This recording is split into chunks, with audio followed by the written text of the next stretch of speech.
Press that and the sound comes on. Sup? Hello everybody and welcome to Ancient Architects. Sanguinary Guard, nice to see you in the chat right at the top. My mod extraordinaire. 10th edition, is the sound okay? That seems to be down. That's the head ones. Yes!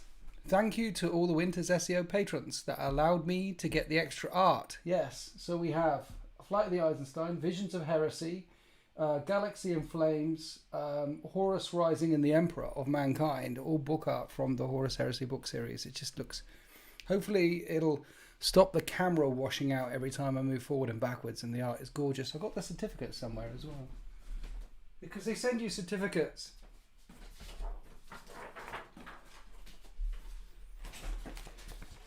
Like, because they're like limited, hide the machine. Like 7 on that one. 7. The most popular one. Which one do you think is the most popular art out of 250? 1997.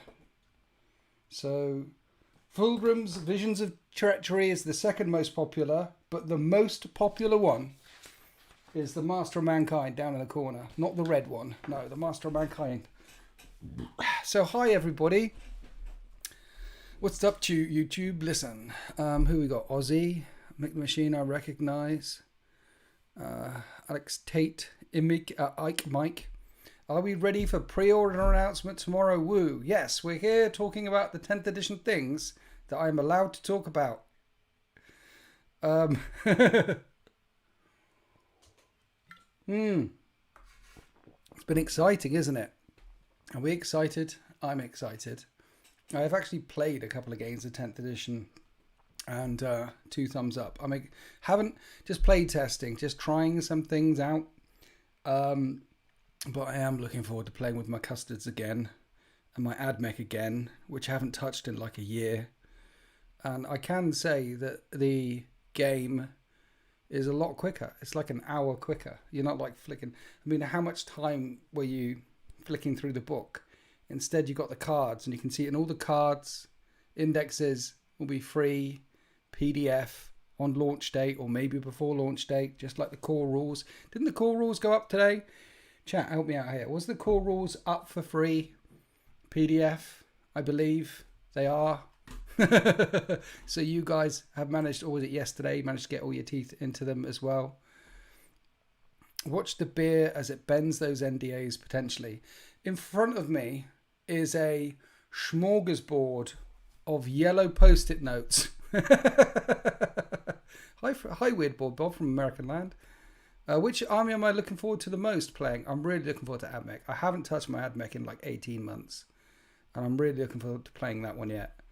I haven't played with it yet. At the moment, just play testing, mainly Marines, things like just 2 games. Just to get used to the system. And it's quicker. It is quicker. It's like an hour quicker. On average, a 2,000 point game is about an hour quicker because you're not flicking. It's on the, you just see, oh, that it does this. Oh, it does this. The movement phase is quicker, you know. Big fan of cards, but GW does have issues with making cards. They can't keep war script. Yeah, but they're free. I mean, you can buy the cards, or you can just get the cards. Do you know if the 10th edition box set on pre-order, as I've seen everyone getting their copy and I can't find, I don't think it's up for pre-order yet. Is it up for pre-order? I don't think it's up for pre-order yet. Some content creators who are lucky enough have been given some of the boxes, but I don't think it's up for pre-order. Chat will let you know. So, you know, I was very lucky to receive this from Games Workshop for being the greatest battle report greatest battle reporter on YouTube, obviously. So they send it through. They know the talent, right? I was the first battle report YouTuber to appear on Warhammer TV. So, yeah. Are combi weapons gone? I can only talk about the stuff that they've revealed on Warhammer Community, and we have seen leaks for combi weapons, and they all seem to be under one umbrella. Gives devastating wounds to infantry on a 4+. One shot. Do not miss your chance to blow. This opportunity comes once in a lifetime. Yo. So Just like we saw it with cursed weapons for Chaos Space Marines in 9th, we saw it on the Harlequin weapons. We've seen this towards the end of 9th edition. There's many different weapon combinations, and they've rolled them into this is what those weapons do. I particularly like the Grey Knights one on the Grey Knights reveal. Nemesis Force weapons are now all strength 6 minus 2 damage. Doesn't matter if you've got falchion, stave, sword. As a Grey Knights player, it's so much easier. I'm loving everything at 10th so far, says Friendly Neighborhood Inquisitor, except for Melter part of the combi. Yeah, I mean, change. People, there's going to be some changes that you won't like. There's some changes that I don't like, but personally, anything that speeds up the game or simplifies the game and makes it more accessible to a wider audience and gets more people playing and more people throwing beer. No, throwing dice and drinking beer. Throwing beer, having arguments, flipping the table. That's a good thing, yeah? It's up for pre-order next weekend. There you go. Pre-order next Saturday for the 24th release. There you go. See? Yeah. But are all the cards in the box cover all but are all cards in the box cover all data sheets for every single in that box, I did the unboxing video that went up today. In that box there are no cards for the units in that box. Or dice or whippy sticks. Still a very good deal though. But I don't think they had dice or whippy sticks in Indominators in the previous one. Hi, I'm from the colonies. Calendar. I got another Land Raiders. Celebrate 10th. Yeah, Land Raiders are good now, right? The assault thing. They move 12.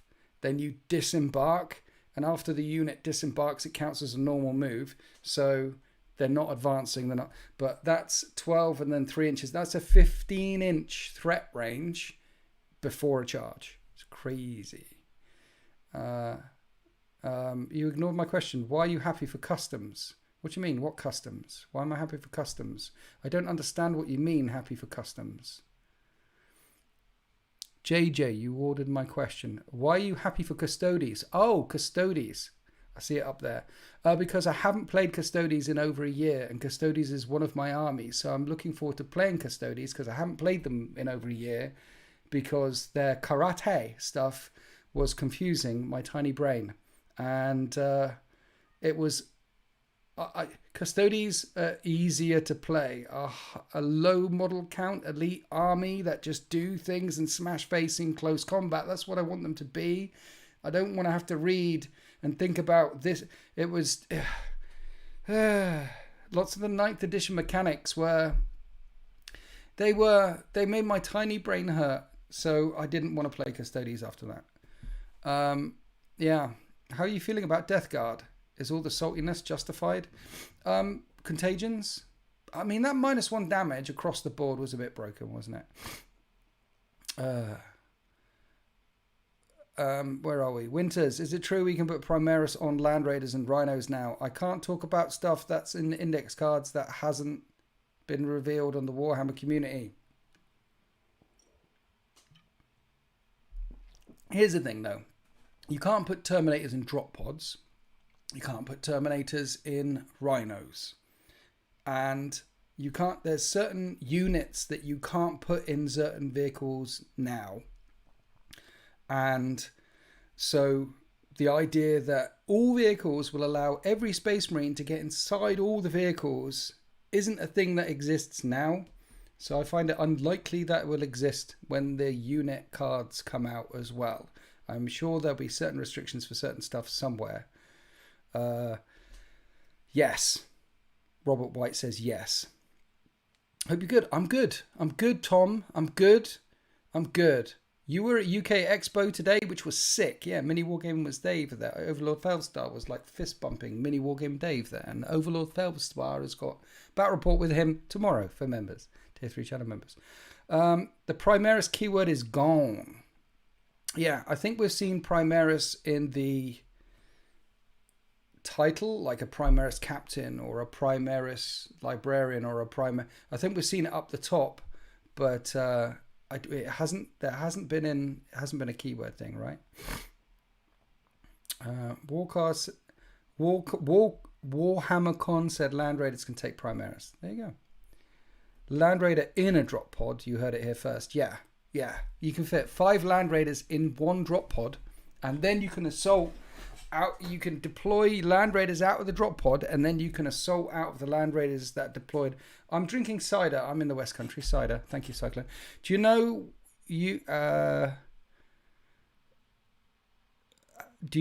you have been a stalwart for those of us who have come in and out of the hobby and post-COVID? Do I know? I thank you. For some of you, thank you. As of now, I find it dumb that Dark Eldar, as who they are, can't assault from the Venom. Is it not assault thing? I didn't catch that one. And SM, even Tempestus Scions can from a Land Raider or Thorax. Yeah, Dark Eldar should be able to assault from Venoms. I think I did it in the... I did a core video breakdown, and I mentioned Land Raiders in that. And I said in that video, wouldn't it be great if that returns to Dark Eldar vehicles and Orc trucks and things like that. And I don't know if it returns to... I don't know how many things are going to get the assault stuff thing. But assault is definitely quite strong. Weird Boy Bob, welcome to the 13th. Thank you for becoming a tier 3 channel member. That unlocks all the extra videos. I'm a Discord. Say hi to the people when you get in the Discord. Say hi to all the things and things. There is a video that went up on Tuesday. There's one coming out on Sunday as well. Can't charge from a Thorax. It can advance and unload. There you go. So, yeah, because now... you could only ever get out of vehicles before they moved. Now you can still get out of vehicles before they move. That's the thing. And if you get out of a vehicle before it moves, you can advance, charge, do all the things. But you can also get out of a vehicle after it moved, so long as it didn't advance or fall back. If it falls back, you can't get out. If it advances, you can't get out. Which is why I think melters have reduced in range, because otherwise they'd be really broken. I mean, you're moving rhinos around, you're moving stuff around, you're disembarking from it, and then you're shooting with... Imagine if melters were the same range that they used to be, and you can get out of vehicles after it moved now, melters would be busted. So I think that's why they nerfed the range of melters a little bit. Love everything you do, Winters. Keep being great. Thank you. Where are we? So let's start the guesswork. I believe that Dark Angels, Grey Knights and Emperor's Children will get a refresh this edition. Fulgrim is coming. I think Games Workshop Robert White have said Emperor's Children are coming. Looks like Space Wars are going to suck again in this edition. Well, they do like sucking the marrow out of bones, don't they? They do like... So they're sucking away out of every edition. And they're sucking in the next one, maybe. But they'll be fluffy to match their furry fur. John Battle, thank you for your 10 months. I appreciate you. Evening. Looking forward to getting the Ted Dead box set. Love all the sculpts. I know. The sculpts look good. I like the sculpts. Have I got any here? I mean, this fella is freaky. He's one of the sculpts in the new box set. And he's like the Psychophage? Psychophage? No, he's not the Sura. He might be the Neuro Tyrant. He's one of them. I don't know the new names yet, but he's like a brain bug on acid, man. He's tripping balls. He's having a great time. He's got a couple of little things floating around him, doing whatever he does. Yeah, the sculpts do look good. In fact, one of the things one of the things I really like about painting Tyranids is the level of detail doesn't wash out. They're easy to paint. The level of detail doesn't wash out. So if you're a really good painter, not like me, you can really pick out all the details and make them sing, right? But if you want to do the quick speed jobby things like I do on my Tyranids, then the level of detail doesn't make that too intimidating.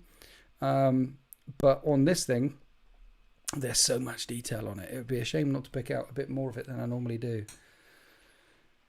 Land Raiders are not available from Games Workshop. Not sure if it's demand or a resculpt. It'll definitely be demand. When 8th edition dropped and they did indexes for everything and like, hey, free, and suddenly they didn't make the old... See, Games Workshop are normally the ones pushing out the new stuff. They're look at my new stuff.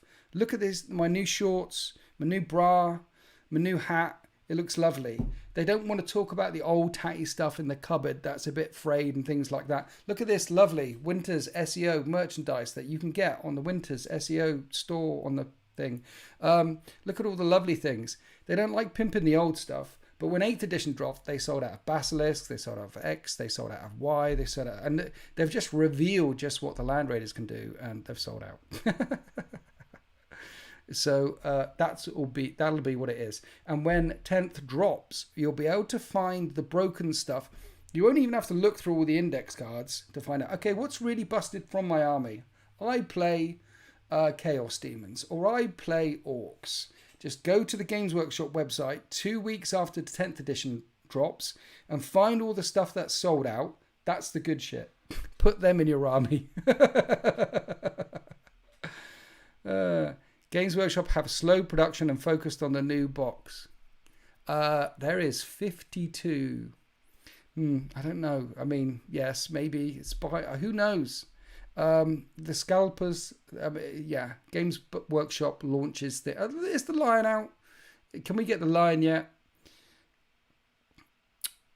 So basically, after disembarking, my witches might survive one turn of shooting before charging.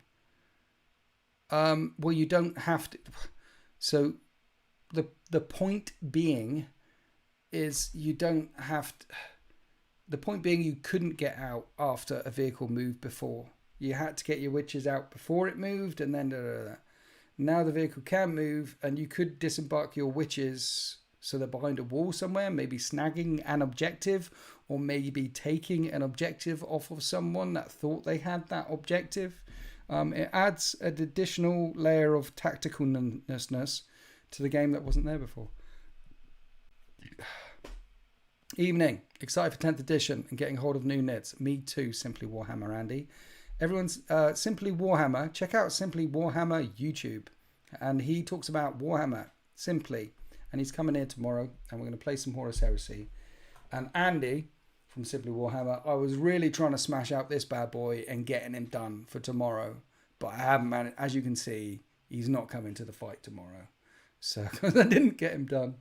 So the Storm Eagle gunship is not coming. But I am at about 4,000 points of painted Emperor's Children right now. So, so I'm looking forward to taking on and destroying your Alpha Legion. Simply Warhammer, are you bringing loyalists or traitors? Let me know, because then it depends which, who I plug into the. You could be loyalist if you want to. I like the idea of loyalist Alpha Legion versus traitor Emperor Children. Bring that along. Is the Land Raider Redeemer good? All versions of Land Raiders, because of the assault rule, will be very good in 10th edition.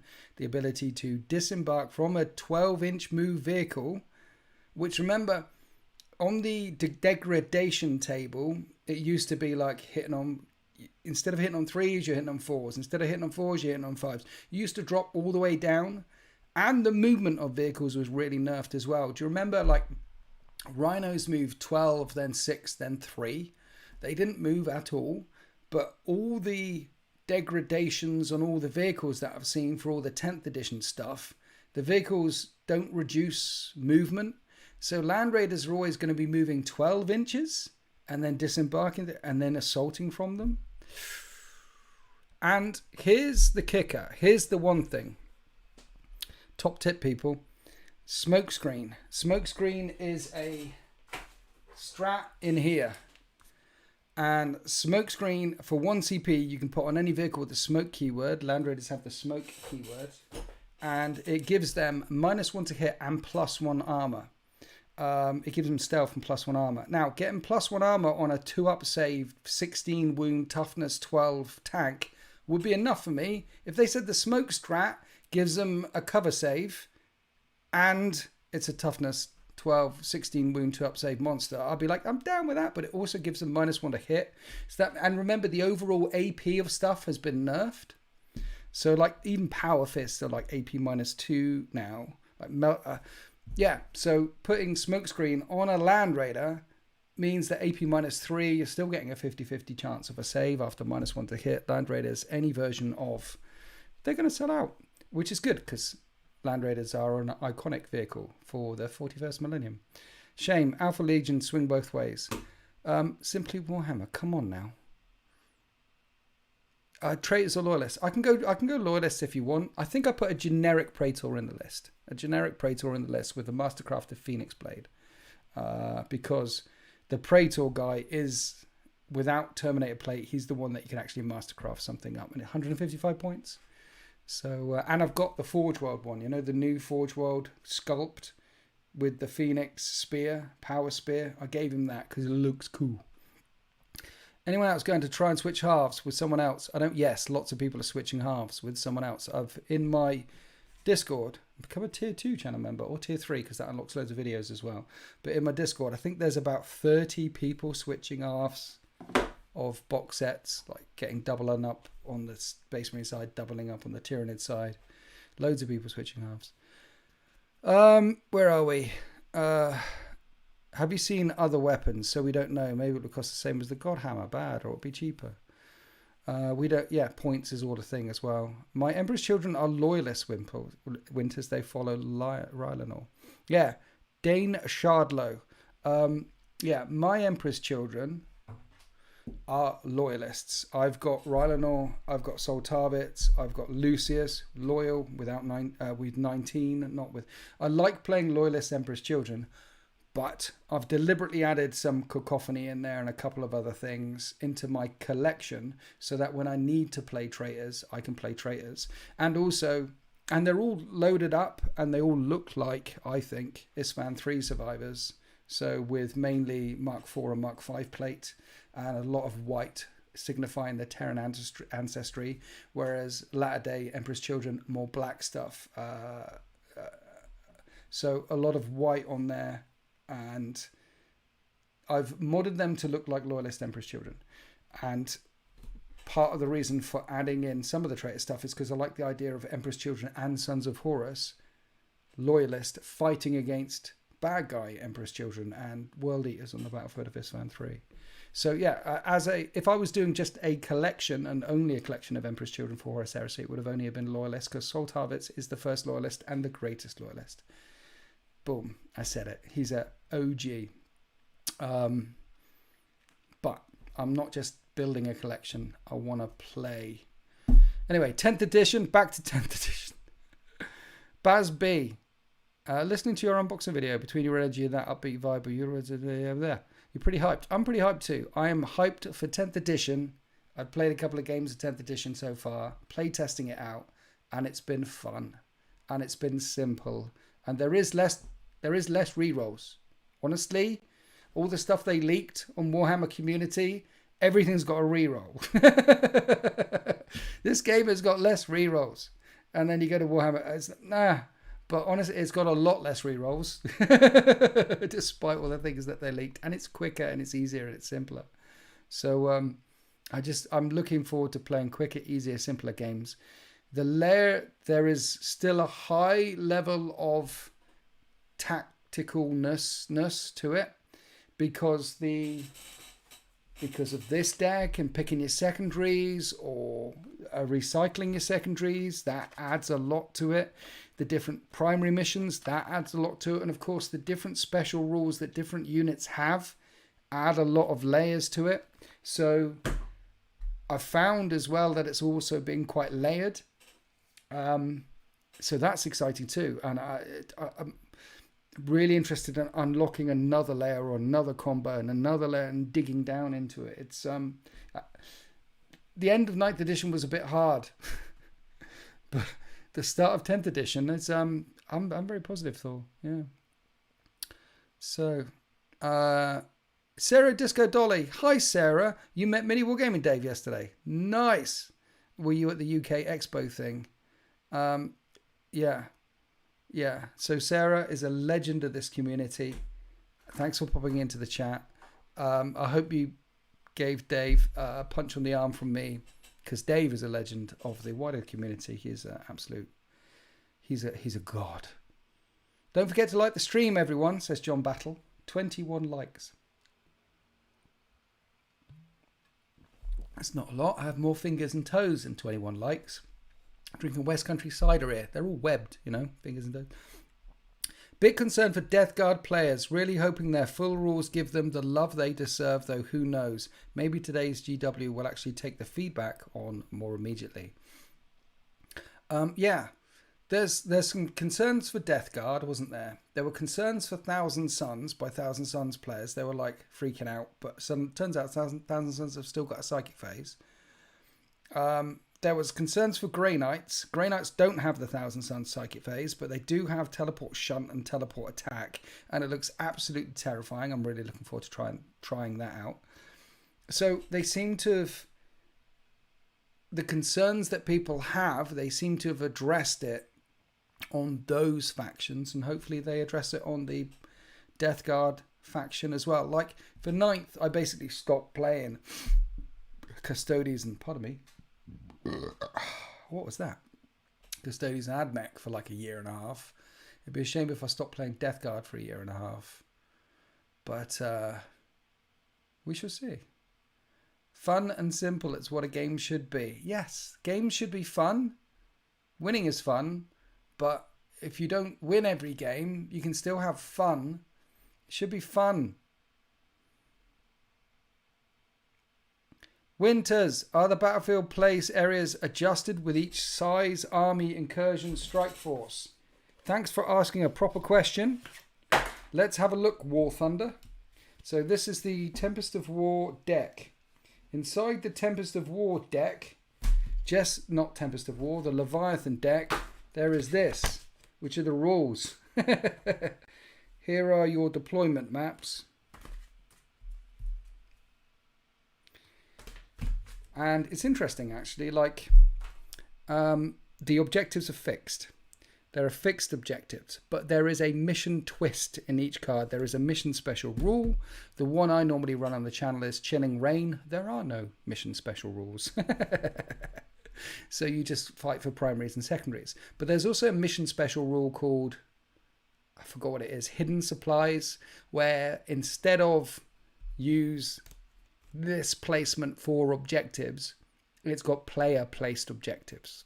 So that could be the thing. You don't have to play with your objectives this way. You can pick or roll for. Anyway, in here, is there a minimum table size in this pack for the things? In Leviathan, it doesn't say anything about a minimum.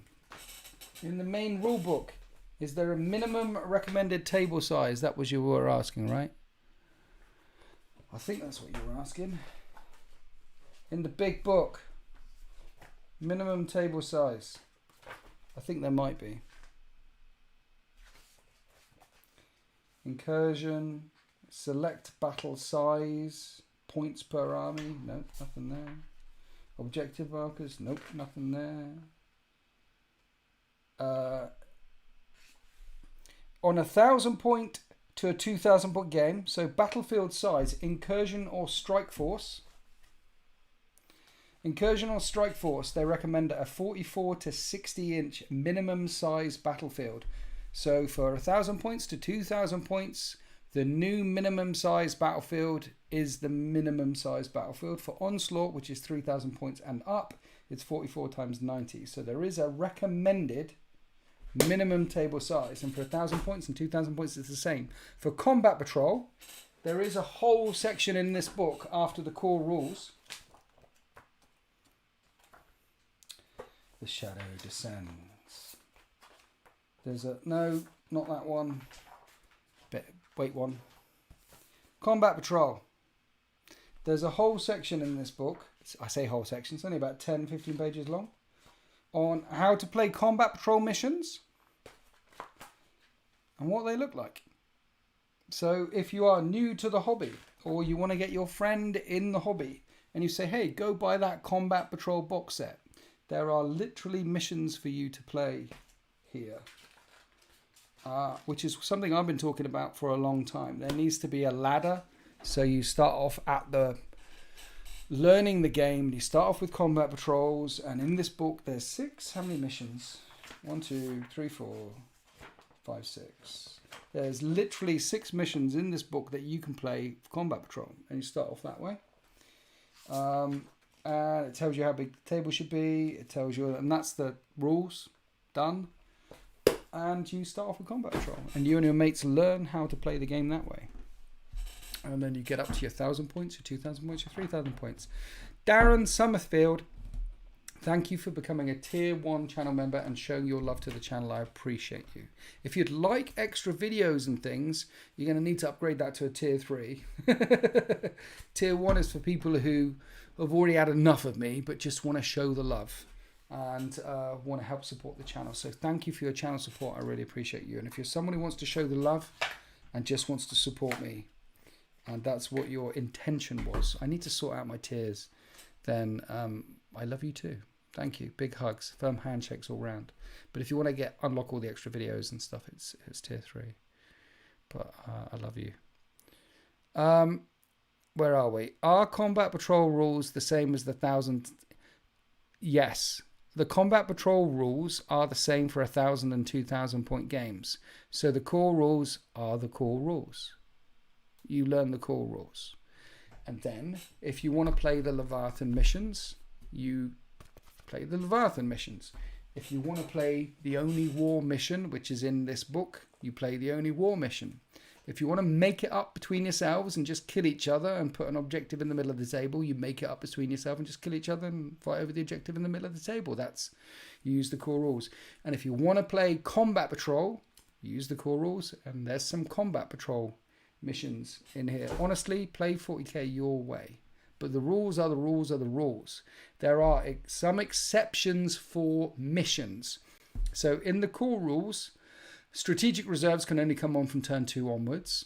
But any other thing put in reserves can come on in turn 1 or turn 20 as far as the rules are concerned. Can come on any turn they want to. That's in the core rules.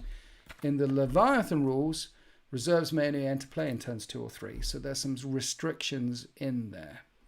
But yeah, the rules are the rules are the rules. Also, digging, adjusted abilities and threats. Yeah, our combat. War Thunder. What's up? Yo, what's up, Quipster Nerd? Hi, Quipster Nerd. Jumping in the chat. Say hi to Quipster Nerd. Hi, Quipster Nerd. Quipster, are you up to date with all the leaks and the things? It's been very exciting the last couple of days. We've had confirmed leaks. We've had other leaks. I'm excited. My cat's excited. Everyone's excited here. But thanks for jumping in. And Marius Gage. Haven't seen you for a while. Thanks for popping into every live stream, Marius. Is the narrative Leviathan missions for Combat Patrol? So at the back of this book, there's a whole chunk of new lore. I'll show you. From here, this is the new lore. New lore. New lore. New lore. New lore. New lore. New lore. Arbiter Ian YouTube channel. Check out Arbiter Ian YouTube channel. Someone link him in the chat, please, because he did an awesome video on it. And they're not... Look at this. It keeps going. It keeps going. They have not scrimped on the new lore. Does it end? Does it ever? It doesn't end. It doesn't. Oh, it does end. It ends there. So much new lore, which you have to get your teeth around. And then after all of that, then it's got how to play New Crusade, because it's set in the Leviathan thing. All the New Crusade. And then that's the new thing. So what was the question? What was the question? Is the narrative Leviathan missions for Combat Patrol? I haven't actually checked. Tyrannic War Campaign, Introduction, Allies, Campaign Length, Campaign Points. Campaign Points.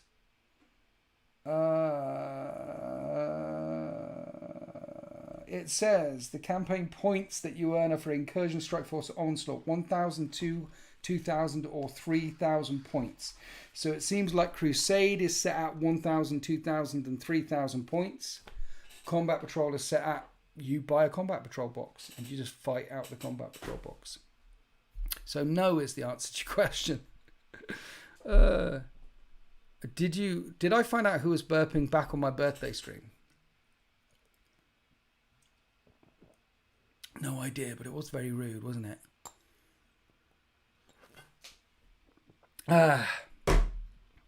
Do you think there's new law? There is new law. I have to tell you, one of the first things I did, you've seen the unboxing videos, I'm sure, is I ripped the flesh off, got inside, had the camera, my phone, was filming all the things very excitedly, like, and then I put the phone down and I didn't edit that video for about 24 hours because I was looking through here. The law at the front of the box, the law at the front of the box, the law at the front of the book, you'll like this, people. You will like, I promise you, you'll like this. That is law. That is law. Look how seriously they're taking it. That is all the law. More than half of this book on the setting, on the armies, on the stuff, and on the things. War Thunder, thank you for your £10 donation. I love you, babe. All the law. Now, to be fair, they've got about 30 factions to get through now. So, like, World Eaters is now a faction on its own. It keeps going. Chaos Demons. Stop. I mean, you know, so it's got to do, here's the setting, here's the thing. In the core lore, most editions, when the lore drops, like, boom, when the lore drops, it's thick, isn't it? Thick lore, mega lore, exactly. Now, guys, Marius, Baz, it is thick, okay? It's in there. But if you're up to date with the lore, all that thick, girthy, chonky lore, that penetrating lore, who was that? There isn't any new lore in the front. It's just like, here's where we are now. And what was it? Can you tell us if Arcs of Omen is required reading for this, or did they just jump at ship on that? I've got your back on that one. Arcs of Omen is in here. So Arcs of Omen is not required, like Age of the Imperium, is not required reading. The Alien Tides. The Gathering Storm, okay? That was the fluff around the 8th edition launch. And this is there she is, the Living Saint and the rebirth of Guilliman. The Age of Dark Imperium. That's where we are now. Everyone up to date. Everyone up to date. It's the Age of Big Win. Yes, Basby. That's where we're up now, sort of. Because the Indomitus Crusade, there it is. It doesn't really talk much about the Primaris guys. There he is, Papa G, on his Smurf throne. Look, he's having a great time. More lore about Indomitus and Age of the Witches. Where are we? Look, Arcs of Omen. So it tells you what's happening. There's the Arcaphane trying to be the 5th Chaos God, but he's only got 14 wounds. What's all that about? I mean, he's just a pussy. But Arcs of Omen is in here. It gets you up to date. The actual lore doesn't reveal anything that we don't already know. So sometimes in the old editions, because I was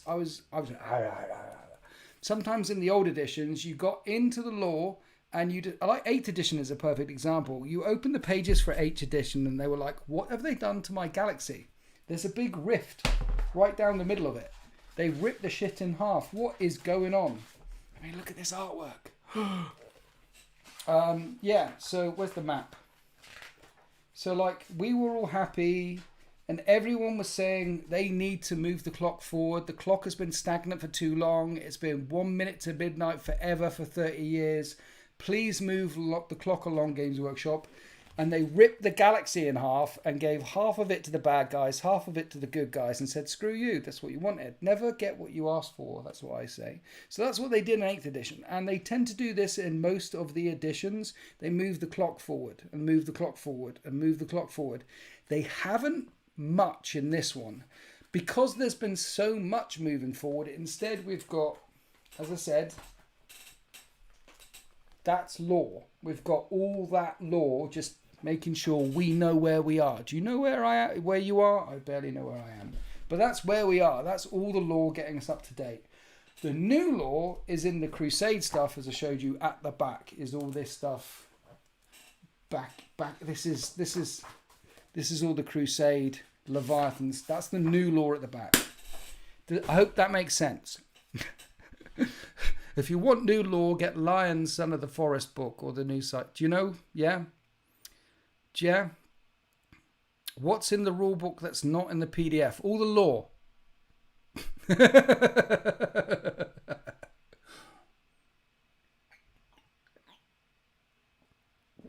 I haven't checked out the PDF. Is the Combat Patrols things, is that in the PDF? Even in Demogorgon? Lionheart?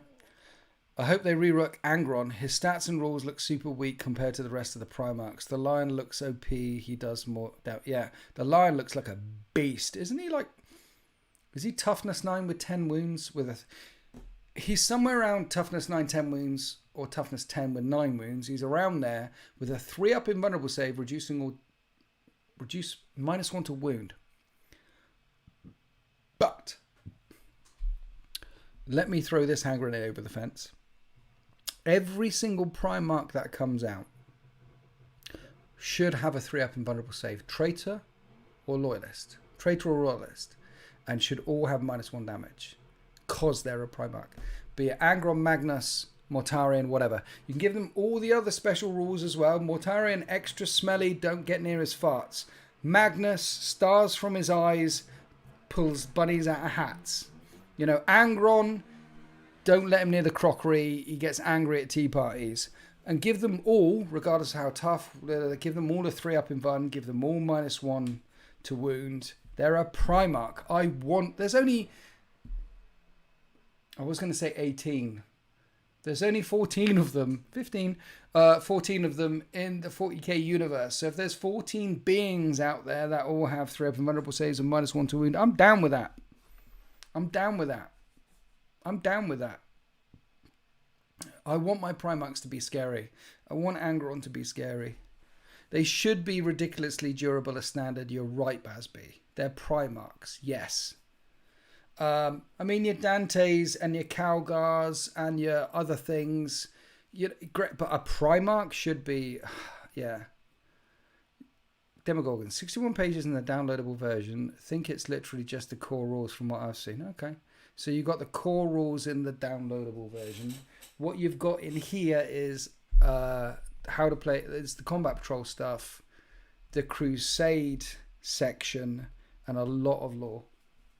But let's face it, if you want any of the models, you're picking up the big box, right? You know what Games Workshop are going to do? I don't know this, by the way. This is not a leak. This is not I don't know this. But I bet they're going to release the box for however money with the models in. And for the people who don't want the box because they're happy with the whatever, those models won't come out for like 3 months individually. The only way you'll be able to get them is in the box. Didn't they do that with Speed Freaks? Haven't they done that with so many other releases? When like the only way to get that, I think that's basically half of the Chaos Space Marine range still. The only way to get Chaos Space Marines like Obliterators is in a box with 70 other things. Isn't that a thing? But yeah, so a lot of people are going to have this because they will want the minis in the box. And suddenly there'll be a lot of Tyranid players out there. How many points is the Space Marines and Tyranids? I can't tell you because it's not in the box. Anything that's not in the box or in the core rules, I'm not allowed to talk about yet. Like points, I'm not allowed to talk about yet.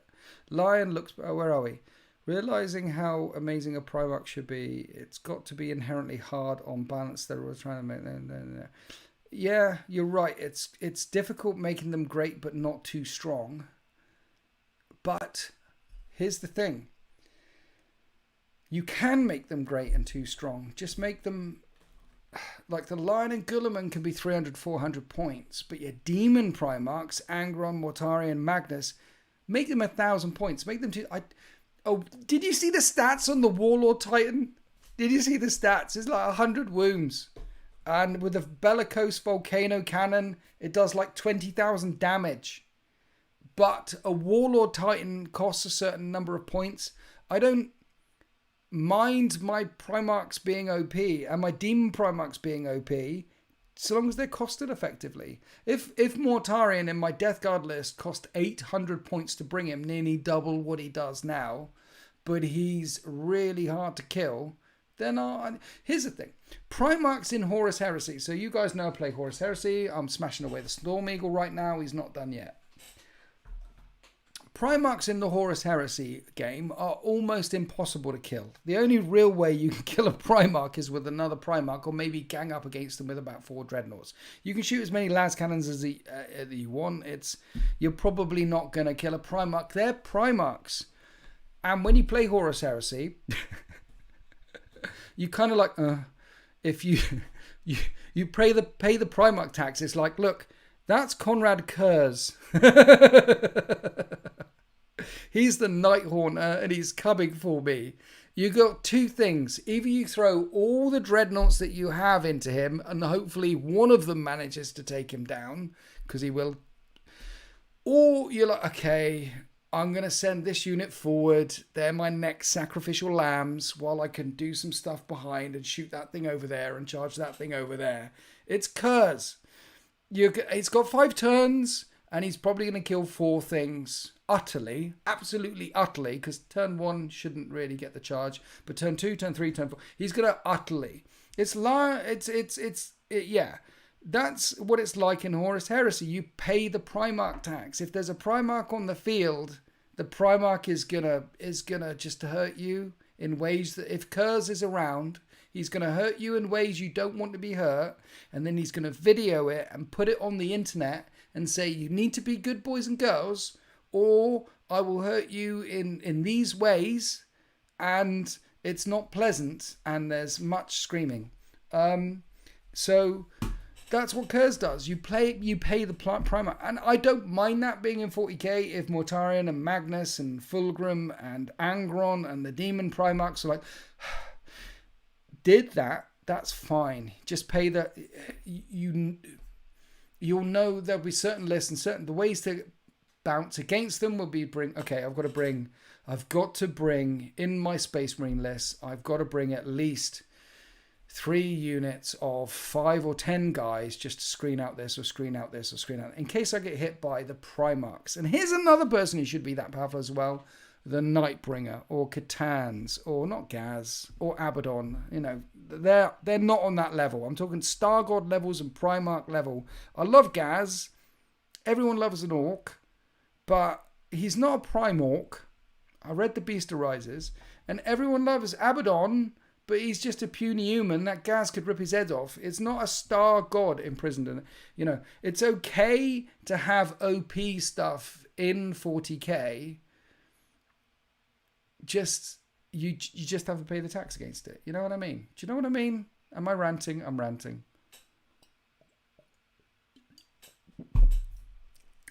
Make Magnus great again.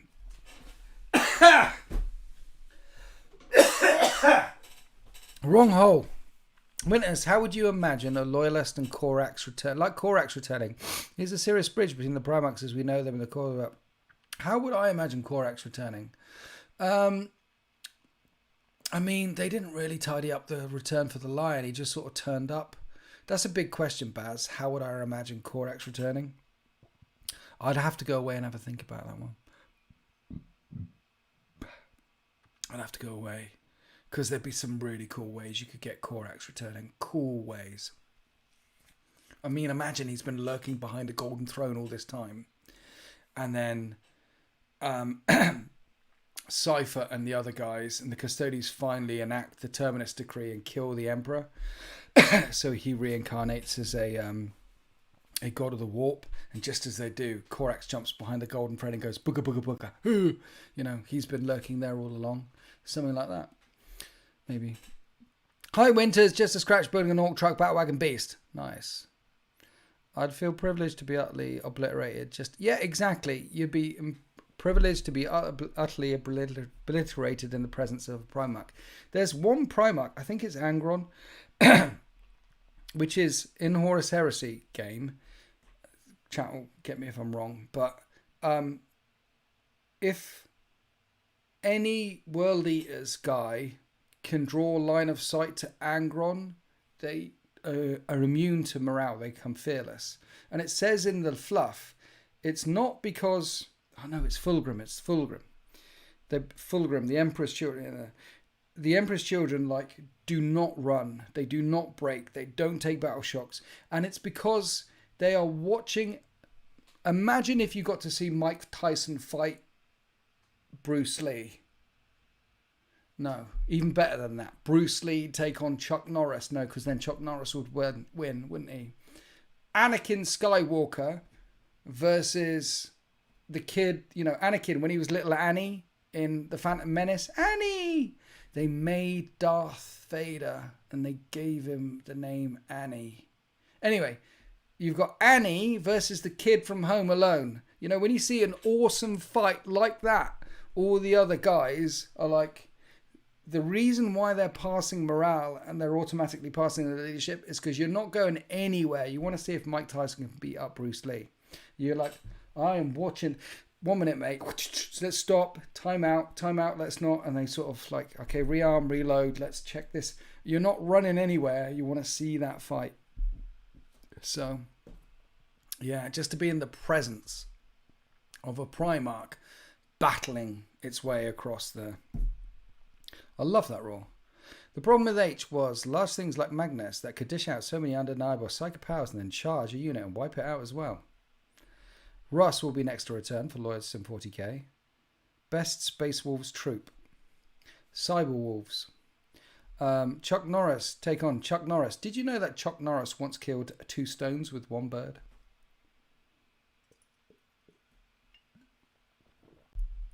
Winters, what would you say is a good start a legion in Horus Heresy?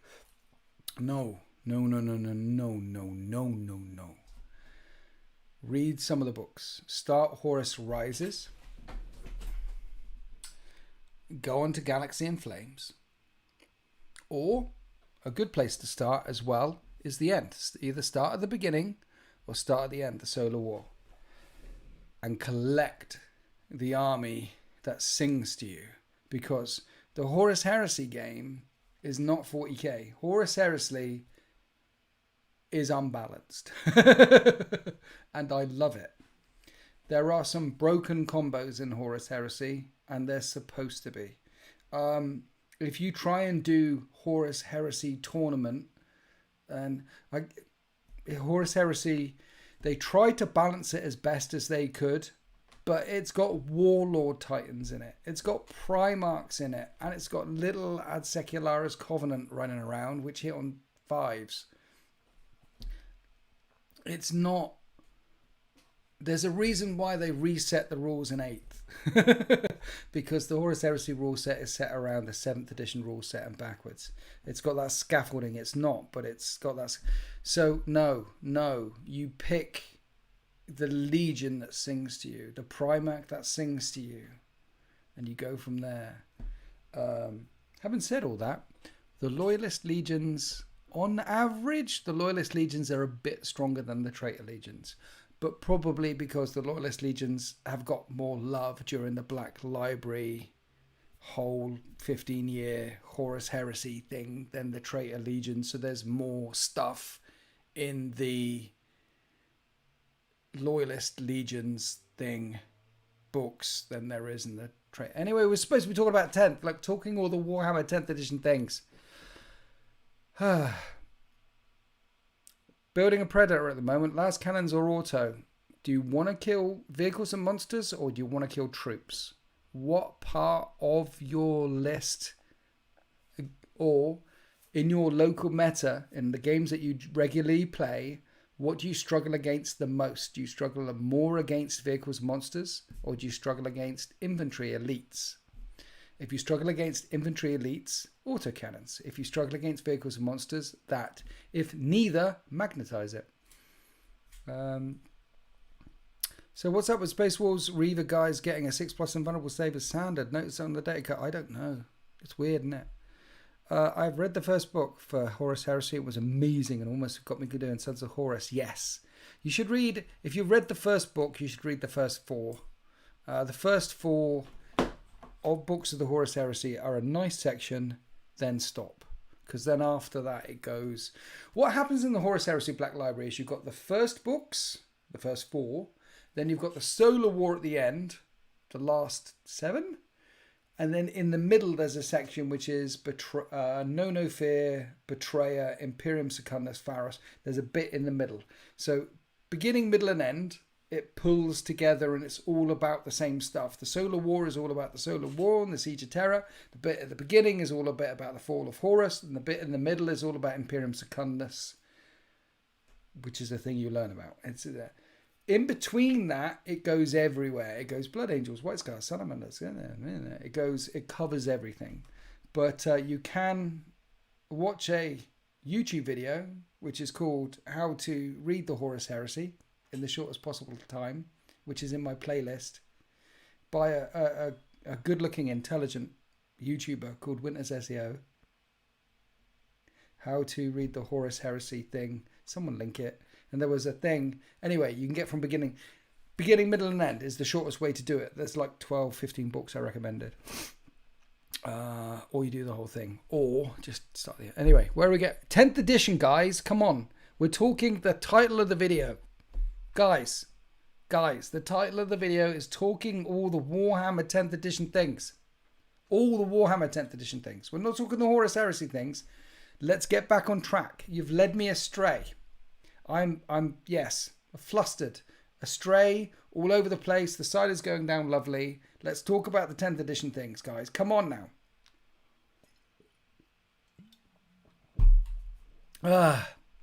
Where are we? I was there at the Horus Heresy. Yes, no, not Horus Heresy. High voice of Todd. I'm fine. I think everyone's fine. I'm fine. How are you?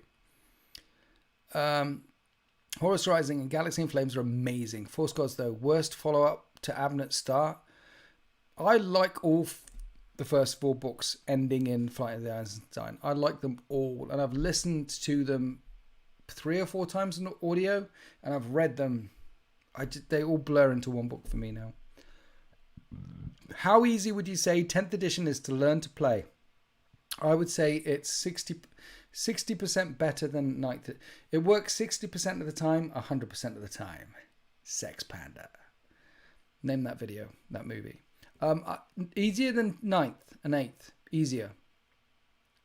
It's relatively... So, like I said, in here, you've got the core rules. And then after the core rules, there is a section which is just literally combat patrol missions.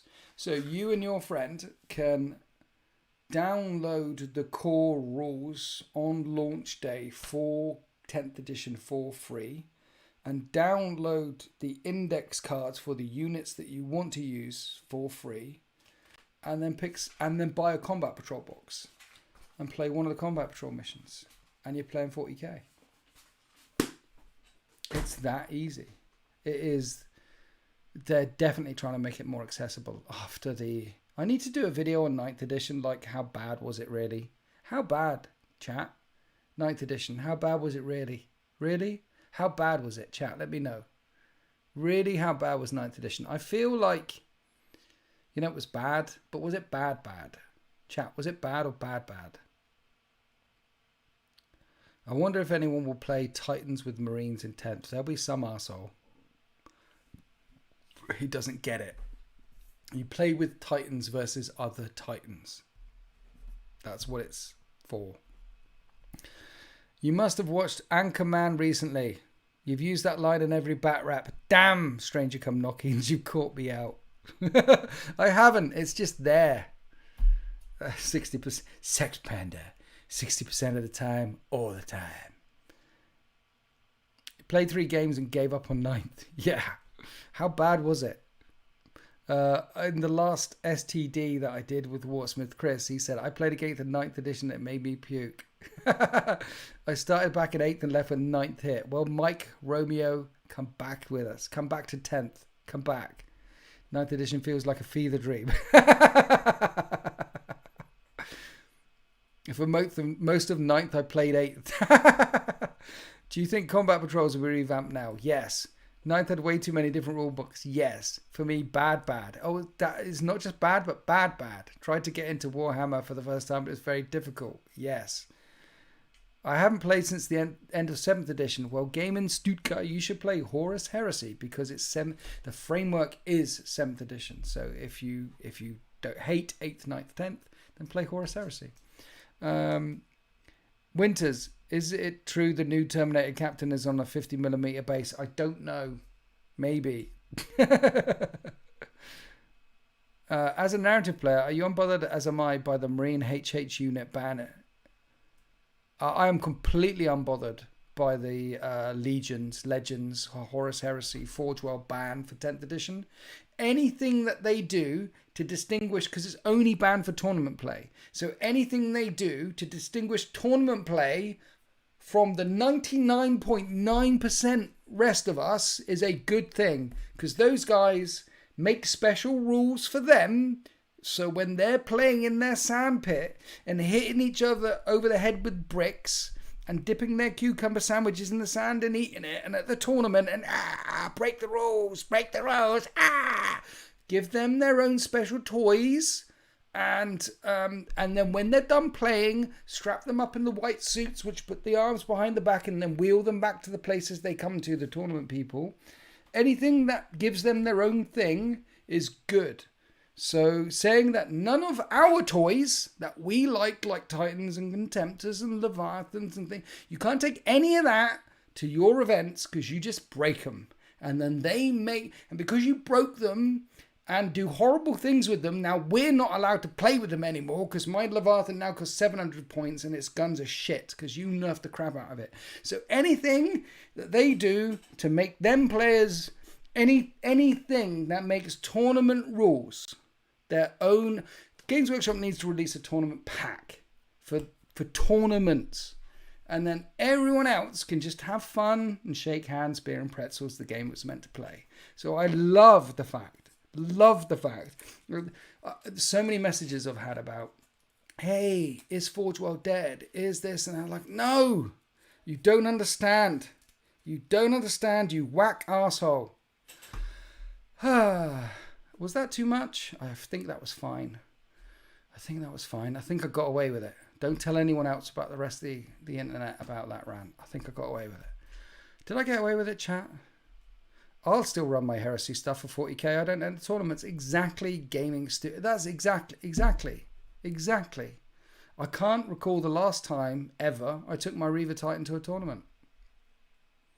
I have purposely not bought Forge World shit because when I was an up-and-coming YouTuber and I used some Forge World shit, I used to get, you whack player. No, I like the thing. No, in the comment section. You are playing that because it's whack as fuck. No, I've had it forever. I'm playing it because I like the thing. So I have zero. I have about 20,000 points of painted Space Marines for the 13th. And 0 Leviathan Dreadnoughts for the 13th. 0. Because of the backlash and the hate way back that I got for running some Forge World shit. Like I got a Fire Raptor for my 13th, and every time that comes on the channel, someone says, you whack asshole. And it's not. It's a Fire Raptor. It's been shit in 8th and 9th. But there you go. But I've got 0 Leviathans, despite them coming out in plastic, for the 13th. And that's a hangover from not bringing Forge World stuff to my homebrew, lore-based, loving chapter, because the internet will go, so yeah, so now maybe I can finally bring Leviathans in and stuff like that, because you can't use them in tournaments anyway. So phew. Yes, the one thing I did a video, the one thing that Games Workshop is missing from 10th edition is the pickup games. Another thing, the second thing that they're missing from the core rules in 10th edition is in here there should be a 10th edition tournament pack. This is how you guys go and play with your toys, and then the other 99.999% of people, we play with our toys this way because yeah. Was that too much? Was it too much? Was it too much? Was it too much?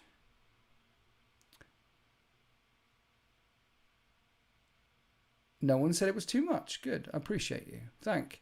My Rylanor is mostly Forge World. I agree. It pisses me off. The meta chasers. I'm all for it. Exactly. Thank you. Agreed on the Horus Heresy thing. We will get rules for them. Yes. So that's great. Custodians can still use the stuff and that's as well. Yes. Everyone who's not going to a tournament which I'm sure there's 111 people in here right now. So 110 people right now, it doesn't affect.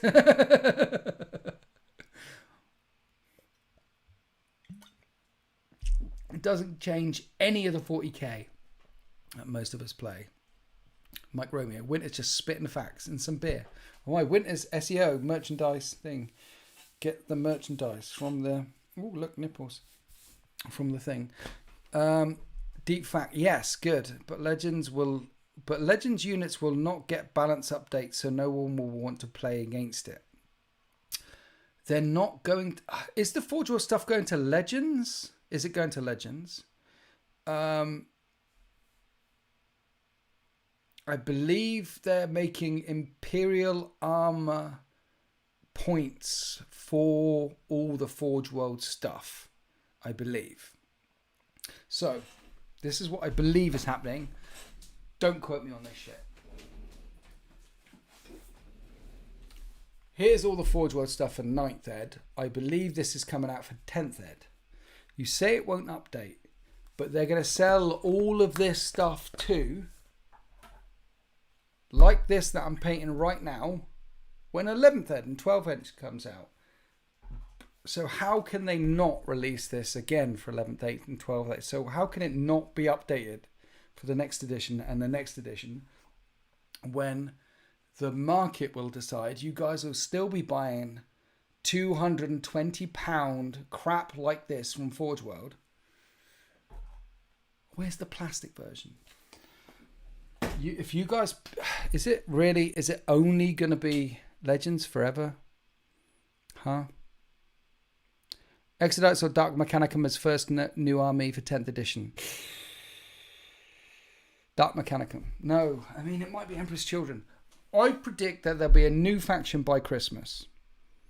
No, there won't be. Not this Christmas, because 10th edition is going to take off. So Leagues of Votann was a break glass in case of emergency. The next new one will be spring 2024, before quarter end, before year end. And it'll be Dark Mechanicum because Vashtor sat there. Then it'll be Exodites, Christmas 2024. Can you still play Legends? Yes. Enough resin. Put the plastic in the bag. Yes. Dark Mechanicum's coming. Dark Mechanicum is coming. Vashtor is there. It's coming. Been waiting on plastic. There's going to be no plastic Thunderhawks. No capes. No capes. No plastic Thunderhawks. None. They said on that, there was a community article, right? Which said that all of Forge World is going to plastic except for the big stuff that they can't make in plastic yet, such as Titans. Thunderhawks is pretty big. I mean, I can tell you that this side panel here, look, the proper Emperor's Children thing, see that? That's proper Emperor's Children. I didn't get, but that side panel was twisted, yeah. Look at the joints on this. See the joints? And on the back, look at that, it's horrible. And that's because of the resin. I don't think they can do it in plastic yet, that big. I'm not sure. Maybe they can. Do you think we'll see Valdor again? Yes. Yes, I do. Valdor.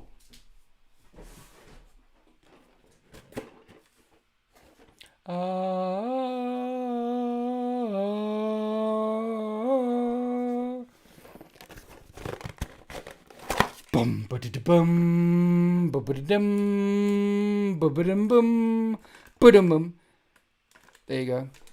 Constantine Valdor from Forge World. Unboxing video live on it. Not only will you see Constantine Valdor again, you'll see him right now, or sort of. He's in there. There's Valdor. He looks like that. He's 350 points in the Heresy. And he's coming back to 40k. They're all coming back. Have you not watched any of these live streams? They are all coming back. They're all coming back. The Emperor will come back at some point. Ah, dear. No cap. No cap, yo. Yeah. Dude, I'm down with the kids. I'm in touch with those kids. Yeah. I mean, let's talk. We can talk Generation Z, like no cap, for real, bro. I've got to say bro a lot, and facts. Custodes are coming back. Constantine Valdor is coming back. Facts. I'll not lie. That's what the kids say, you see. Even dead Primarchs? No. Well, maybe. I mean, nerd. N-E-R-D. No one ever really dies. Maybe dead ones will come back. The point is, though, they've got about a dozen other non-dead ones to get through first.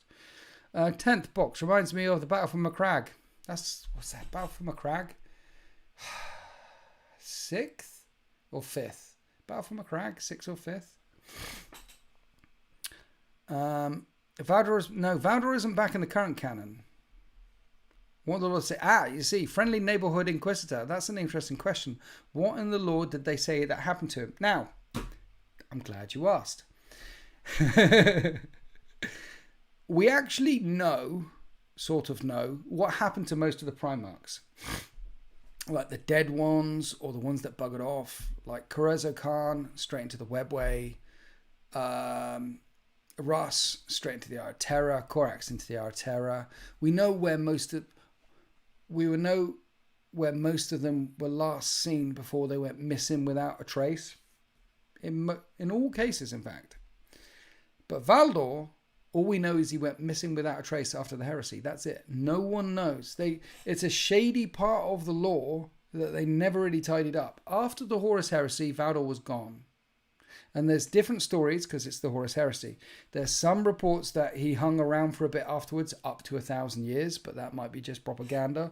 Or there's some over here, or let's just say that the stories of what happened to Constantine Valdor at the end of the Horus heresy are so rich and so diverse and so all over the place and so thin on the ground. Basically, we don't know what happened to Valdor. He disappeared shortly after the heresy. This is the clearest way of saying it. Valdor disappeared either shortly after the heresy or at the time of the heresy, and we don't know why. And that's it. The Yellow King. Pariah. We're going to get there. 4th, Battle for Macragge. 4th. That's when I seriously started playing Heresy 4th edition. I've been in the hobby since the start. I was in the hobby since before Rogue Trader. I am that old. But I didn't really start playing 40k hardcore until 4th edition. Played it in 1st, played it in 2nd, played it in 3rd. Not really played. I mean, I'm more played like in 1st edition and 2nd. I was mainly playing Epic. In 3rd edition, mainly Hero Quest and Space Hulk and Epic. And a bit of 40k. But 40k, yeah, dug in 4th for me.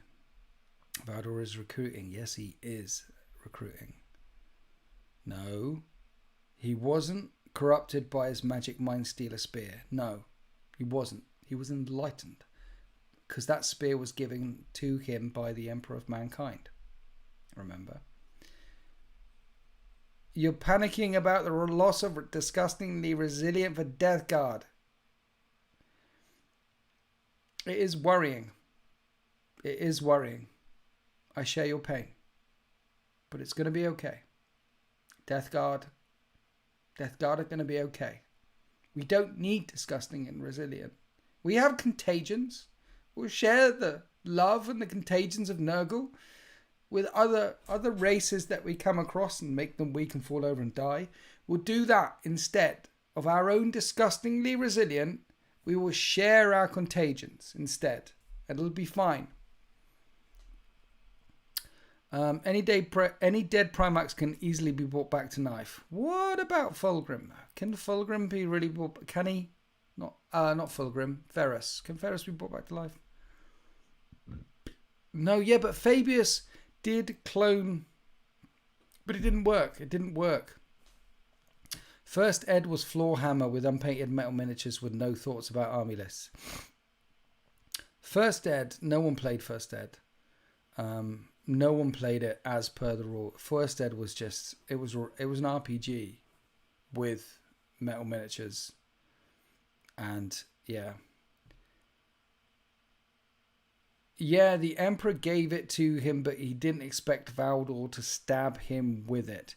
The Apollonia Spear, we have not got to the bit in the Horus Heresy yet where Valdor is rumoured to have stabbed the Emperor with the Spear of Apollonia. So we don't know if he ever will.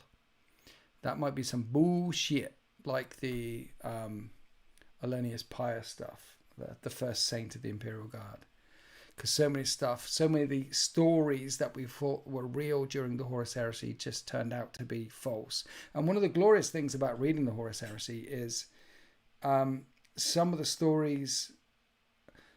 There's a couple of bits. I wish I can remember the quote. There's a bit by Sevatar where Sevatar gives a recollection of. Anyway, he talks about this event that happened in one way, and the Blood Angel guy Ammon talks about it happening in this way, and both of them were there, and both of them tell different stories. So we don't know what happens during the Horus Heresy, and even if we are told what happens in the Horus Heresy, the unreliable narrator, some of them just lie to our face.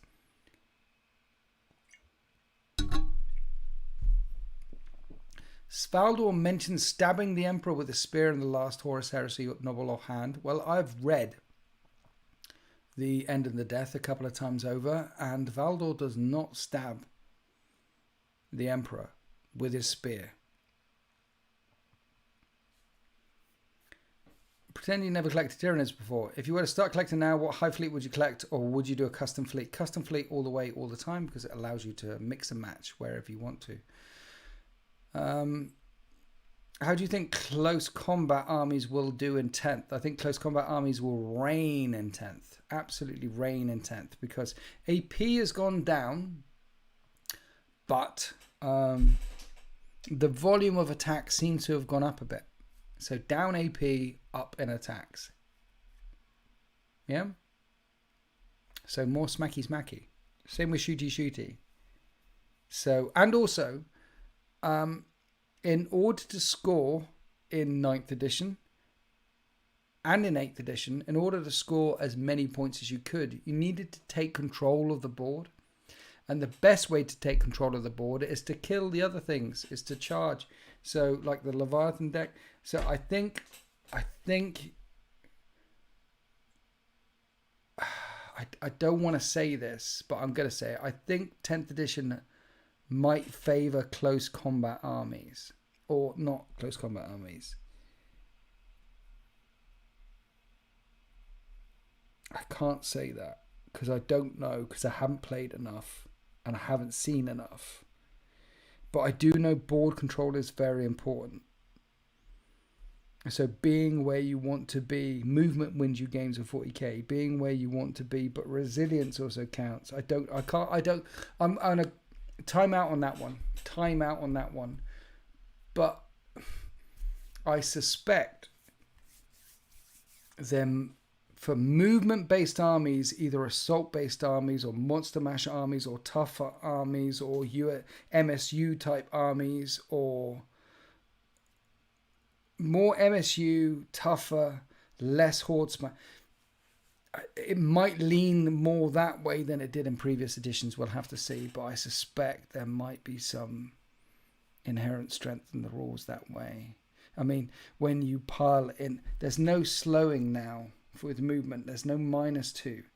There's no, I can't hit that thing that I didn't pile into. You can just hit it. There's some of the tweaks directly relate to close combat armies. The fight first mechanic looks scary good for close combat armies. Yes, but fight first is rare. So if you charge, you gain fight first. So the fight phase is split into 2 phases. Fight first phase and fighting. So what you do is the defender selects their fights first units first. And then you do the fights first stuff. And then once the fight first units are done, you do the remaining fights and the defender selects their thing first. And charging units gain fight first. But fight first isn't... Yeah. So that mechanic, though, of defenders fight... Basically, in the next edition, If a unit such as Lionel Johnson has fights first in its abilities, fights first is very, very strong. Very strong. So let's hope it's really rare. So the Emperor has been stated twice in the heresy, once by Orla and once by Valdor. So I think you're trying to say that he's been stabbed twice. The law that you're referring to is the rumors, and the tied up law is... Okay. Here's the law for Warhammer 40k. And in the lore for Warhammer 40k, we had heard of the Horus Heresy, and we'd heard it through the eyes of certain narrators and certain historical people. Like, this is what happened, and this is what happened, and this is what happened. And we didn't know if any of that was true or false. And then they went back to the time of the Horus Heresy, and we're finding out that like half of it is crap. So the lore about the Emperor being stabbed and stuff is probably crap. We have no idea. It's probably all shit. I find it... Here's the thing. When you read the Horus Heresy books, all the things that you were told that were true, almost every single one of the preconceptions that I had going into the heresy turned out to be false, turned out to be not true. And all the revelations that I've had through reading and discovering the Horus Heresy, all the new things that I've learned, are completely new. So don't worry about the stuff that you hear is true, or the stuff that you might read on the wiki that as true. Also, the stuff that you might read or hear or study on the wiki that is supposedly true is all turned... The thing about heresy is it's all told through the eyes of an unreliable narrator. So all the evidence that we have that says that Timmy killed the dog and buried the dog under the patio, and we've got loads of evidence to say it was definitely Timmy, and he used a bolt gun, and the dog, and then under the patio by his back door, that's what happened, and that's definitely true. And it's been told by it's been told by the judge, by the police, by this. It's been documented in the newspapers. You know it was Timmy, and he's serving 7 years right now, and da da da da.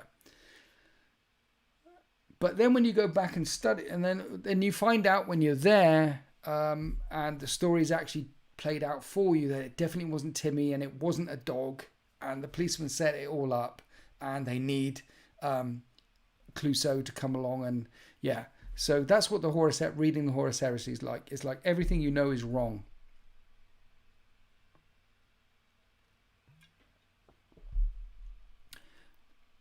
The only confirmed lore we have about the spear is Valdor wondered what would happen if he used it on the Emperor, so far as I can remember. Yeah. Bloody Timmy. Damn it, Timmy. Oh, Timmy. Timmy gone. Timmy is a ruffian. I tell you what, he's the Emperor doesn't like Timmy. Fuck Timmy. Battleshock will decide a lot of games, going all the way up the comments there. Winter's Dice for 10th edition. Yes, Jink. The dice are coming, okay? I ordered the dice, and I think I told you it's 3 to 4 months. And when did I order them? In March, April, May. So June, there should be an announcement about dice. And then July, we should have the dice. I think I've got 4,000, and there's going to be 20 in a pack, which is 200 sets of dice.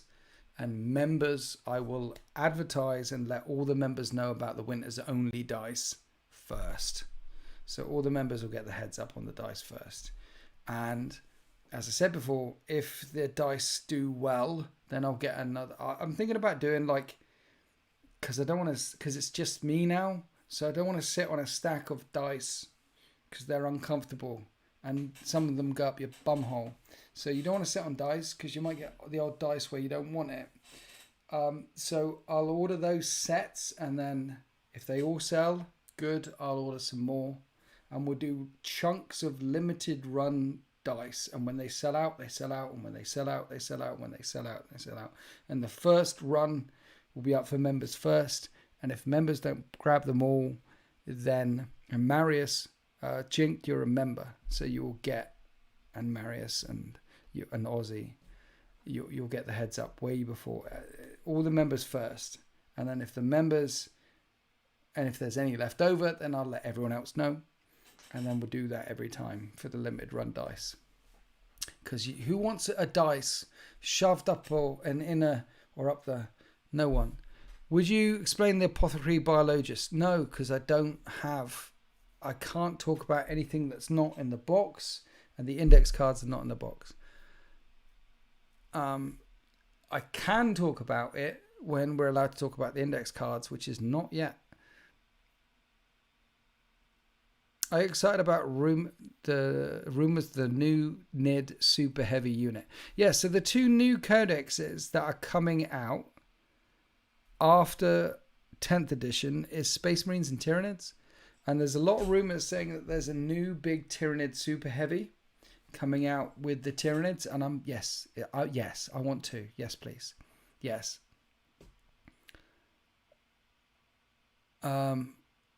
Would you please explain the apothecary biologist? Well, it does. Look, I said no. And then War Thunder says it comes with a Leviathan box. Here's the Leviathan box. I did the unboxing video today talking about the thing. What do you want me to explain? He's in it. He's that guy. What can I explain? There's no index cards in here. In my unboxing videos, this is what's in here. And then I unboxed it and showed you what's in here. He's in here. What can I explain, War Thunder? I have no rules. Well, I do, but I can't talk about them yet. Because I'm not allowed to talk about anything that is not included with the Leviathan box set at this time. Otherwise, they won't send me new lovely box sets in the future. And I'm not... See, this is the thing. It's not that I want to get this before you guys, because if I could get this at exactly the same time as you guys, I'd be happy. And I get two, because I've got Space Marines and I've got things, I get two. I just like free stuff. The fact that they send me that for free stuff. So I don't want to screw my NDA, because who doesn't want free stuff? If I could give you free stuff, War Thunder, you'd say, yes, please, free stuff. Thought they would say what he's for. They don't. It's not in there. If there's a thing, the unit data sheet will tell you what he's for, and we're not there yet. I'm not allowed. Like as Dane Shallow said, I'm not allowed. I do find it weird. The data card are not in the box for those specific units include. I know, right? Doesn't seem accessible to me. I know, Demogorgon. I know. I remember I was flipping through the boxing videos, which I'm sure you've seen, and I'm filming. I'm like, WTF? Where are the data cards? And then I actually flip like in the back of the assembly thing. Where are the data cards for the things in the box? They should have been in the box.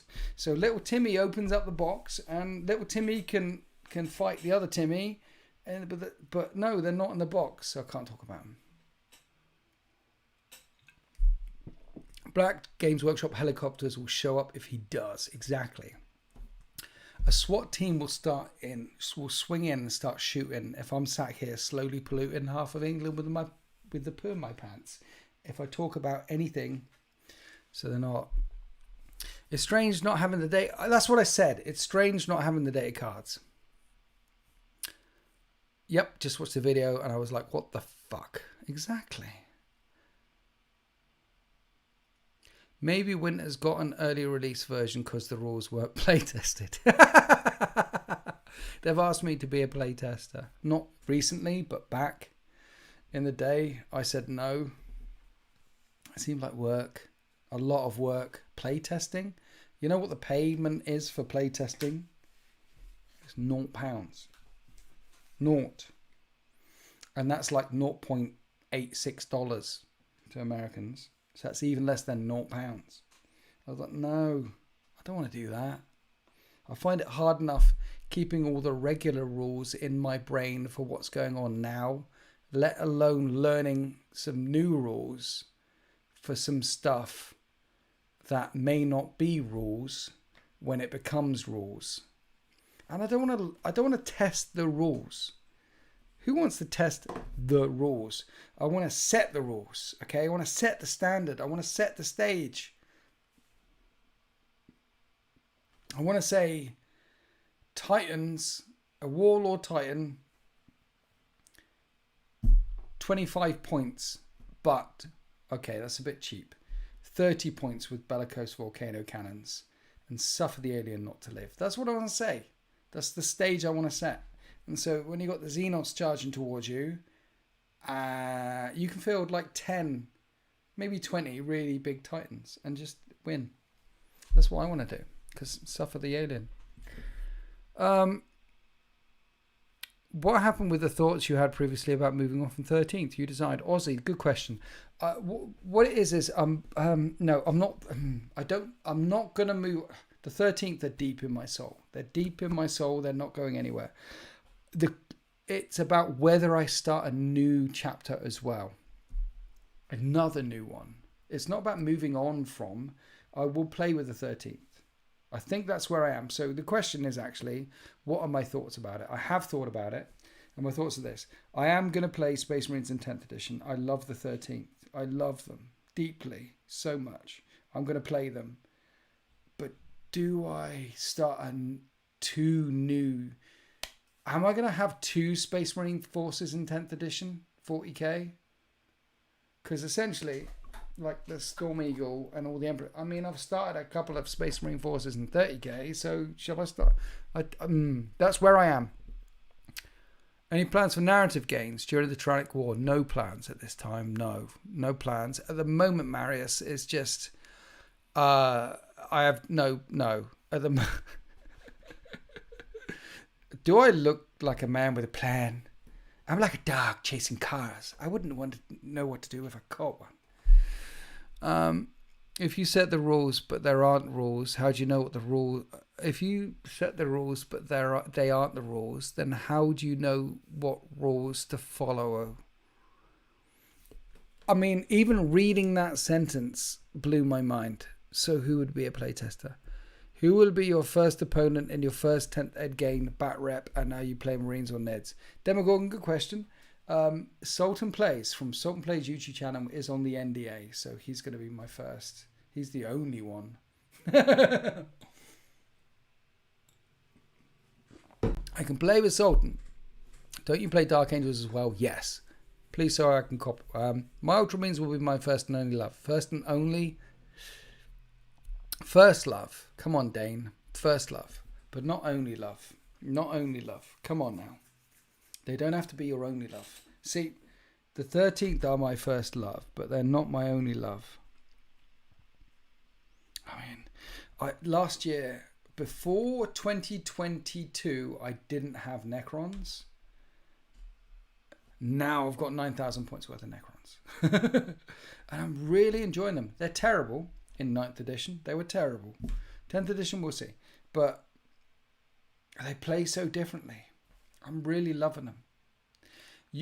I mean, if you have 3 children, which it's not like the first one is your first and only, you love them all. Maybe not children. Maybe this is the wrong audience. Okay, you have 2 puppies or 2 kittens, whatever. You have 2. You don't love one more than... You love them both, but differently. You could have more than one army. It doesn't have to be the 13th, okay? Just because you're not playing with your Space Marines as much as you used to, it doesn't mean you don't love the 13th as much as you used to. Sorry, your Space Marines. Just because you're not playing with your Space Marines as much as you used to, it doesn't mean that you're not writing new lore for the 13th. Sorry, Space Marines. That you put videos on and you've killed off your chaplain, the guy that you loved so much. Chaplain Snow. Sorry, any chaplain that you might have in your army. Just because the Space Marines were the thing, the rock, your foundation, the thing which you grew upon, the thing which you leaned on into, the thing which you... I mean, Space Marines are 40k, they're on all the posters. And just because you like tentacles a bit more now, a bit of tentacles wiggling in places where they shouldn't, or just because you like a bit of robot disco dancing instead, and you know, I bet that you look good on the dance floor. I don't know if you're looking for romance, or I don't know what you're looking for. Said I bet that you look good on the dance floor, dancing to electro bop like a robot from 1984. From 1984. Just because you love that. These days, it doesn't mean that you don't love the things that you loved before. Why do you have to go there? Why do you have to be so dark? Huh? Oh. Why do you have to?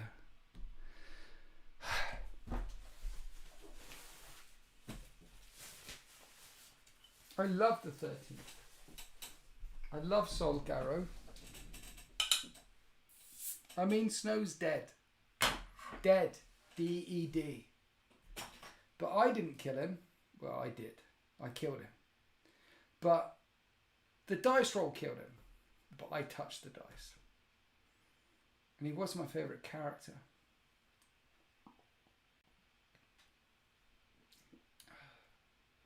But I'm not a slave to my miniatures. I don't perform for them. They perform for me. And we had such great times. We shared such great moments. There was that time when he held up all that unit of Chewie's Corn Berserkers and Abaddon. It was wonderful. We had those glorious moments together.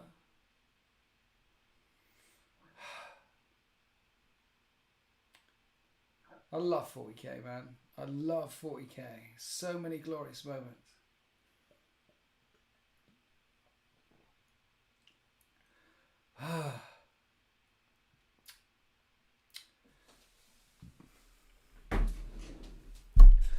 I don't need a hug, Sangrenica, but thanks for asking. I'm good, man. I'm good. I love this. I'm looking forward to 10th edition. What do you think about AdMech and 10th? I can't talk about it. The new detachments rules will make it easier to start new armies and just focus on the core units, right? Exactly. Take 3 of anything. If you want to take 3 captains with 3 lieutenants and 3 librarians and 3 Thunderfire cannons, you can. Dane Shardlow, was it you? That trigger. Yeah, I'm good. Weeby Possuma. It's Oscar time. I know, man. It was good, wasn't it? Did you see that? The things? The Oscars were going. I love the hobby. Anyway, I think on that semi-dramatic, throw my Oscar out. I'm good. I'm fine, by the way. All that was called acting. That was me, like, it was feeling. You know, that was feeling acting. It was part acting, part emoting, part. It was part, you know. It was just,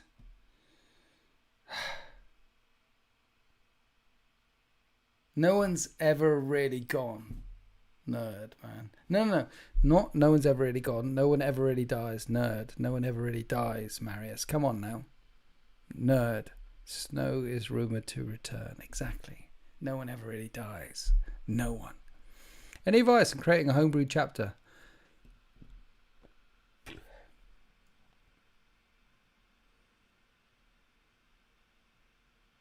Yes. Give your warlord a name and give your chapter 2 things.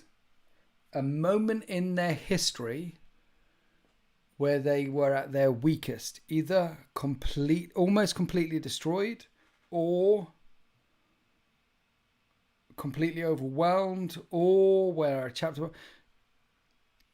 Give the current chapter master a name and give them their worst moment in history when you're making a homebrew chapter. Okay, so these guys nearly got wiped out at, or da da da. Give them that moment, because better moments, the best moments are to come. They're to come. They're to come. Those two things. Give them that. And then the third piece of advice is pick the units that you think are cool. So if you like Storm Eagle gunships, pick them. If you like Contemptor Dreadnoughts, pick them. If you want an army of all Gravis Toughness 5 Space Marines, which is cool by the way, pick them. If you want lots of Tech Marines, pick them. But yeah, name your chapter master or hero or guy in charge and find out their worst moment. Who was it against and where it was.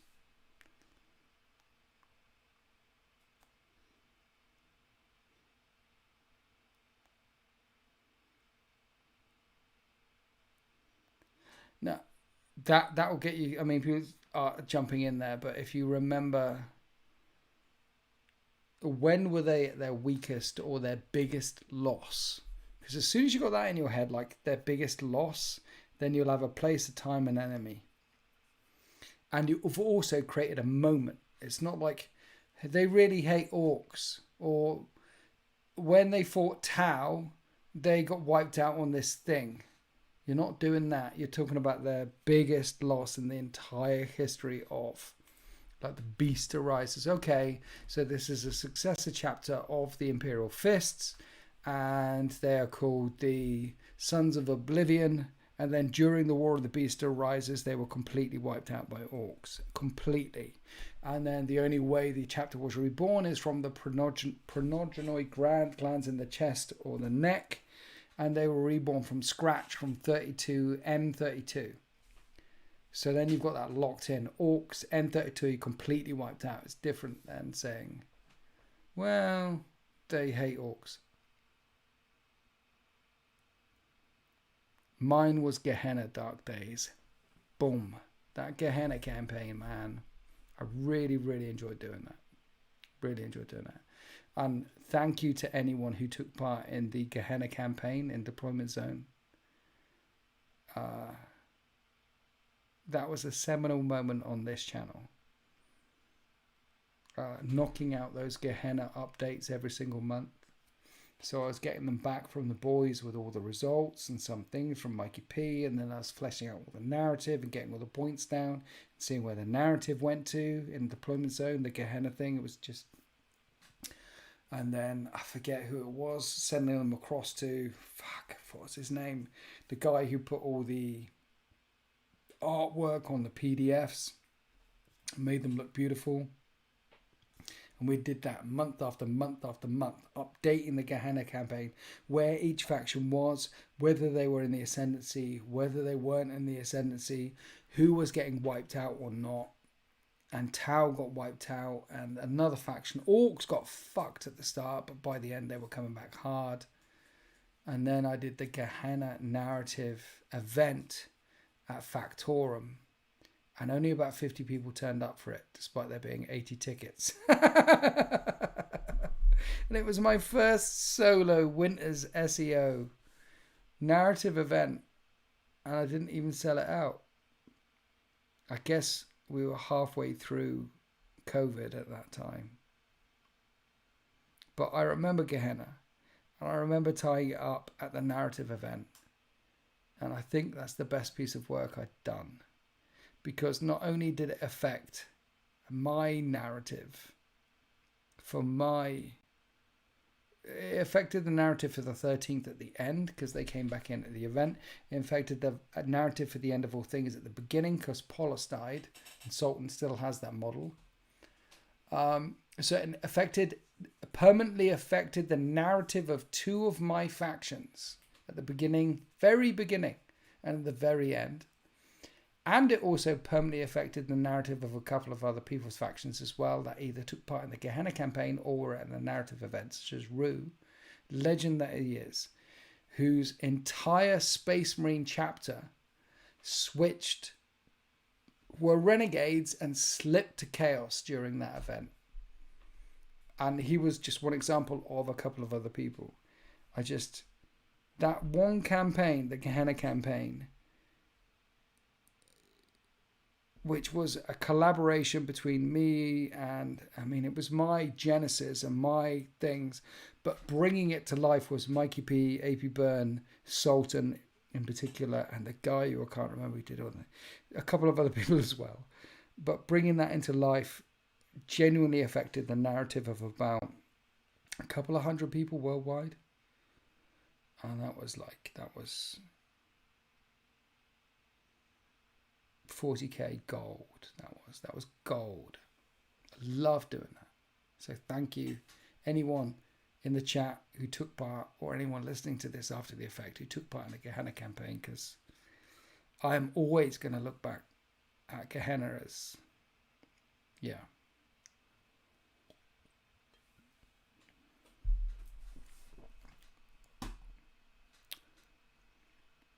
Yes, the box is worth getting for just the Space Marines. Rad Saturation. Get Demogorgon. Narrative event was an amazing time. Rad Saturation when faced against a transhuman armament, not pretty. It's a narrative event, baby. That's what happens. And that was Rue, yeah. And I've seen him at events after the fact. And Rue has still leaned into the heresy thing. And the next Winters SEO event is March of Winters on the 1st of October at Element Games in Manchester. 1 day event, 1st of October. And you can get the tickets for March of Winters by going to marchofwar.com. So my friend James at marchofwar.co.uk, I'm doing a 1 day event with him on Sunday at Element Games in Manchester. It's called March of Winters because we're going to be giving away an entire March of War board. But yeah, chance to meet me, 100 people, 100 tickets at Element in Manchester. It's my event. There's going to be 3 1,000-point games in 1 day, raffle, giveaways, all the shit. Me doing rad saturation to your entire army. Basically, only come to March of Winters on the 1st of October if you want to have a terrible time. If you want narrative things to happen to your army, like a rad saturation to your entire... If you want horrible things to happen to your army, because it's not a tournament, it's 3 small skirmish 1,000-point games in 1 day and a chance to meet me, then check out marchofwar.co.uk. And we're going to have such a good fun. And thank you, Plasma Jet T, for your donation. I appreciate you. I appreciate it. Sangrenegada, I'm really sorry that you can't make it. I want to meet you, mate. I want to meet you at some event at some point, but we're going to be around for some time, so we'll meet you. I will meet you. Anyway, I think I've gone so far off the curve. Like, I've been trying to stick to the curve of talking all the Warhammer 10th edition things. I've managed to stick to the Warhammer 10th edition things for about half of this live stream, which is half more than I expected to. Thank you, Elijah. Thank you. I appreciate you. No, it's not a big bottle. It's a 500 milliliter bottle of Henry Weston Vintners cider. Other ciders are available. I live in the West Country. Cider. Summer. It's been nice outside. Anyway, I appreciate all the 77 likes that we've had. I appreciate the 3 new members and the donations.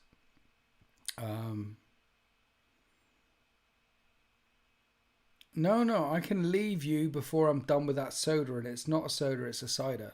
Cider, not soda. I can leave you. If I'm saying I'm leaving you, I'm fucking leaving you.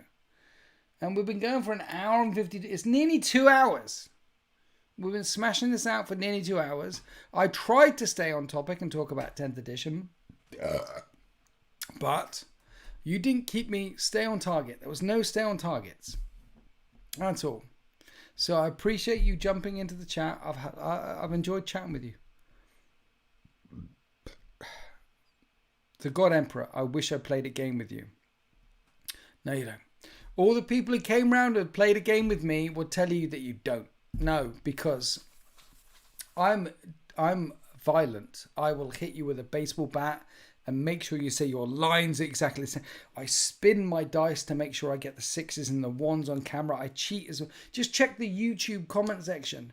I cheat. I spin the dice. I bully. Check it. You don't want to play a game with me. Apparently, I'm the worst person in the world ever to play 40k against. So no, you don't. So I'm going. You guys, it's late. It's like 10:30. Thank you for swinging by. I appreciate you. I appreciate my community. I should do some professional wrap up here. If you'd like to support me, then become a channel member. If you'd like access to all the videos and all the Discord and things, then become a tier 3 channel member. There's actually a video going up tomorrow.